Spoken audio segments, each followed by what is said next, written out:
ঈদ উপলক্ষে বাসের ভাড়া বাড়ানো, অতিরিক্ত টাকা আদায়ের অভিযোগ করেছেন যাত্রীরা। সে সাথে অভিযোগ রয়েছে বকশিসের দাবির। যাত্রীরা আরও অভিযোগ করেন, ঢাকা উত্তরবঙ্গ রুটের এসি বাসগুলোতে গত মাসের তুলনায় 700 থেকে 1500 টাকা পর্যন্ত অতিরিক্ত ভাড়া আদায় করছেন মালিকরা। শুধু এই রুটেই নয়, অন্যান্য রুটগুলোতেও প্রায় একই চিত্র। তবে গাবতলীর বাস কাউন্টারে অতিরিক্ত বাস ভাড়া আদায় করা হয়নি বলছেন যাত্রীরা। সড়ক পরিবহন ও সেতু মন্ত্রণালয় প্রতিবারই এ ধরনের নৈরাজ্য রোধের আশ্বাস দিলেও বাস্তবে কিছুই হয় না। এই অবস্থায় উত্তরবঙ্গের রুটসহ সব রুটেই বাস ভাড়ার নৈরাজ্যের সমাধানে সরকারি তদারকির দাবি জানিয়েছেন যাত্রীরা।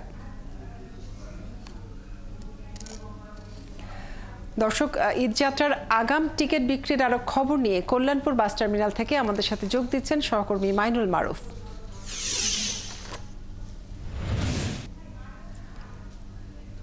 মারুফ, জানাবেন যে অতিরিক্ত বাস ভাড়া আদায় করা হচ্ছে কিনা কাউন্টারে, এবং বাস ভাড়া নিয়ে কি বলছেন যাত্রী ও কাউন্টার কর্মীরা?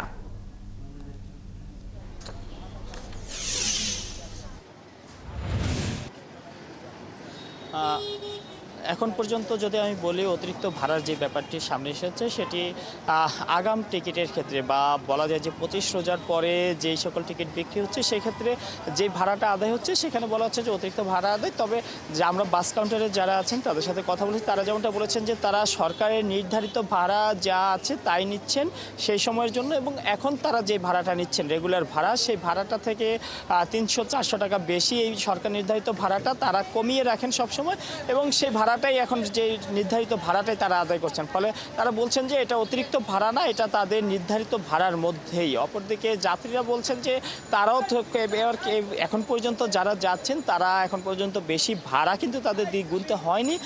তারা যেহেতু পরবর্তীতে যখন শেষের দিকে বা রোজার 25 রমজানের পর যখন মানুষের যাতায়াত বাড়বে, বা আমরা জানি যে 28 তারিখ থেকে সরকারি ছুটি, তখন মানুষের ভিড় বাড়বে, সেই সময়টা সেই ভিড় এড়ানোর জন্য এখন যারা যাচ্ছেন তারা বলছেন যে তারা বেশ বিশেষ করে তারা ঝামেলা মুক্তভাবে যাওয়ার জন্য কিন্তু এখন রওনা হয়েছেন বাড়ির পথে। আমরা দেখেছি যে অনেকেই কিন্তু পরিবারও আগে পাঠিয়ে দিচ্ছেন, পরিবার চলে গিয়েছে কিন্তু তারা যাননি, তারা পরে যাবেন, এমন কিন্তু আমরা দেখেছি। এখানে বাসের যাত্রী রয়েছেন, আমি একজন যাত্রীর সাথে কথা বলতে চাই।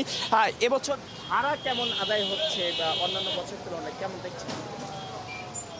আমি একজন যাত্রী, আমি ইনশাল্লাহ যতটুকু জানতেছি, এবং আমি বেশ কয়েকবার আমি যাওয়া আসা করি আমি নাবিল গাড়িতে, এবং বর্তমান যে পরিস্থিতি অনুসারে এবং সামঞ্জস্যতার মধ্যেই আছে, মানুষের সীমাবদ্ধতার মধ্যেই ভাড়া নিয়ন্ত্রিত হচ্ছে। যেমনটা বলছিলেন যে ভাড়া উনি বেশি ভাড়া দেননি, বা উনি ওনার আয়ত্তের মধ্যেই ভাড়া আছে বলে উনি যেমনটা জানিয়েছেন। এবং আরও একজন যাত্রী আছে, আমি তার সাথে একটু কথা বলতে চাই। আপনি তো টিকিট কেটেছেন, এখন পর্যন্ত ভাড়া যে আদায় হচ্ছে সে ভাড়াটা কি স্বাভাবিক ভাড়া না বেশি আদায় হচ্ছে, কি মনে হচ্ছে? হ্যাঁ, যেহেতু আমি এখন আজকে 21 তারিখে যাচ্ছি, সো এখন ভাড়াটা নর্মালি আছে, বাট আপনি যদি 25 তারিখ থেকে দেখেন it goes up, right? So বরাবরের মতনই আছে, খুব বেশি বাড়ায়ও নি কমানে, ইটস জাস্ট দ্য সেম।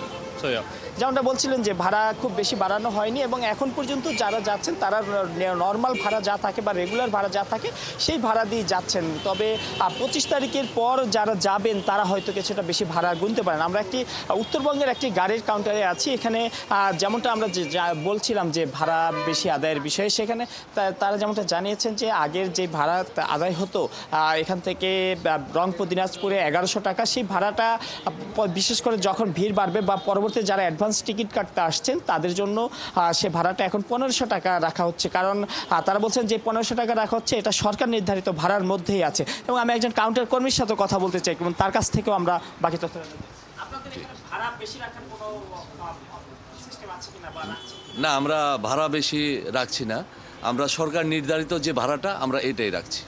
যদি দিনাজপুরের ভাড়ার কথা বলি, দিনাজপুরের ভাড়া আগে কত ছিল, এখন কত?